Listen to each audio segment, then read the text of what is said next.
Hi everybody, this is part 1 of a 2-part series where we'll be looking at the confluence of the Fraser and the Nechako rivers. I hope you enjoy this video.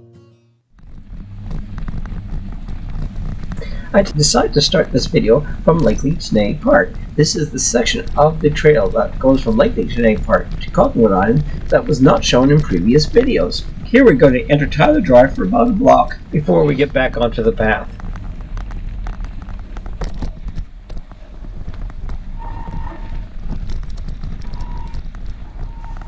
I had to go pretty slow down this hill because there was a layer of ice underneath the snow.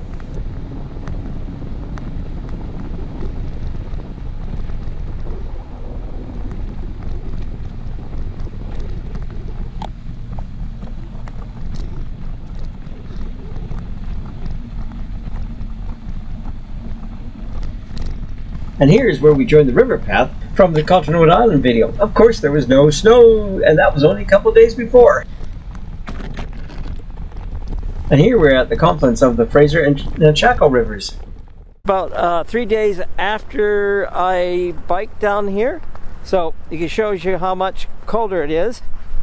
We got snow. I'm out in the Fraser. This is all usually in spring. It's right up. That trail is actually closed. It's flooded, but you can see it's low. So here I'm going to show you the bridge. This is the railway bridge. In this section, we are going to be looking at Princess George iconic railway bridge. The CNR Railway Bridge, which was originally called the Grand Trunk Pacific Railway Bridge before CN bought it up, is the longest railway bridge in British Columbia and is a half a mile long, or about 800 meters long. And this was designed by French engineer Joseph Legrand. During time of construction, 600 men lived on Goat Island, or at that time was known as Railway Island. And Railway Island ran all the way out to where the bridge. So I would say Goat Island is only a quarter the size of Railway Island. See the foundations too, to the bridge. An interesting fact is that there were about 200 wooden piles were sunk into the riverbed before the concrete was poured for the foundation. And that's the Yellowhead Highway there. Highway 16. The CNR Bridge was completed in 1914. Thus, this is its 110th anniversary. This is a good shot because here you can see the direct lift over the Fraser Channel. The direct lift was designed by Joseph Strauss, and the CNR Bridge is the only known example in Canada. As an extra note, only 3 of these were ever built in the United States, and only 1 still remains today. All the supplies to build this were transported downstream from Tejon via wooden scows and stern wheelers. It is estimated that the first 6 piers and the eastern embankment of the bridge needed close to 1,700 tons of cement, transported in wooden barrels. It took 70 wooden scows that would have come down the Fraser from Tejon Cache, and not all of them would have made it because the Fraser is pretty treacherous north of Prince George. As regard to the lift span, it was doubtful it was ever used after 1920, as the bridge basically killed all the stern wheel traffic.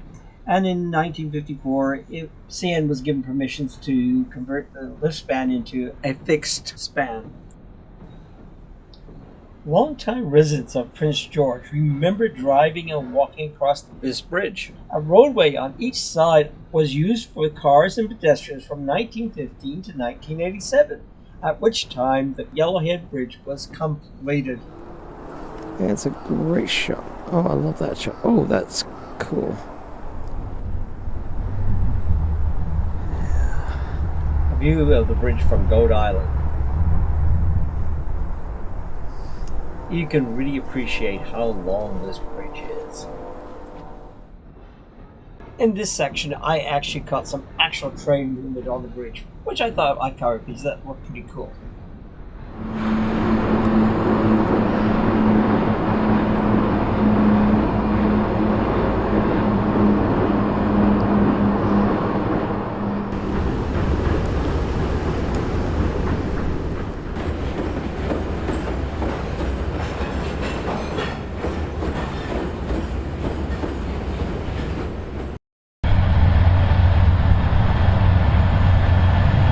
This train had 3 locomotives, 2 at the front and 1 in the middle. Trains in Canada can get extremely long. In fact, they can go up to 3 miles. That's over 4.5 kilometers long.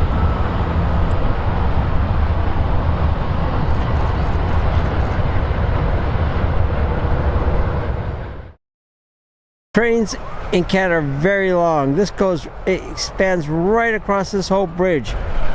In fact, it's longer than the bridge.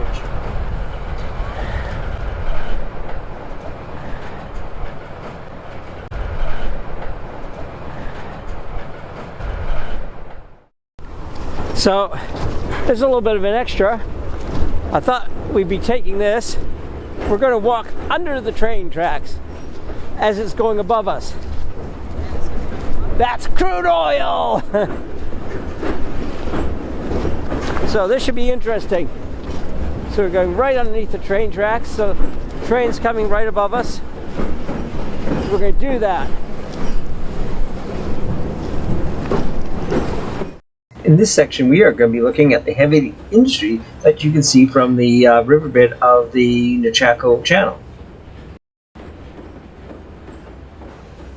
As you can see, there are 3 pulp mills and a refinery on the north shore of the Nechako Channel. And when the wind is blowing from the north, you can smell it.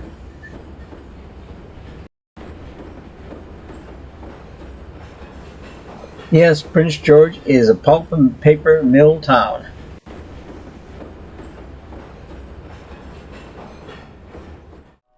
The refinery is flaring, so I used this opportunity to catch as many shots of the flaring as possible. This shot was taken from Goat Island. Yeah, you can see the flare stacks. It's flaring there. Well, these shots were taken down on the Nechako riverbed. You get pictures of the flare stacks off the refinery. I like this shot because I think the train just framed flare stacks beautifully.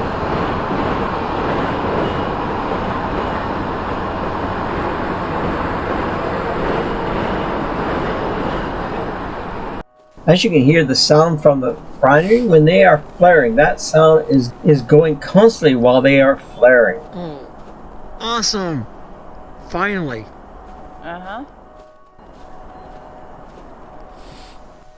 You can now really see the flames from the flare stacks. That was a hard shot to get. It was getting around 3:45, close to 4 o'clock. As you can see, it gets very dark very quickly here during winter here in northern BC. Bye! Again, I would love to thank everybody for watching this video. I hope you enjoyed it.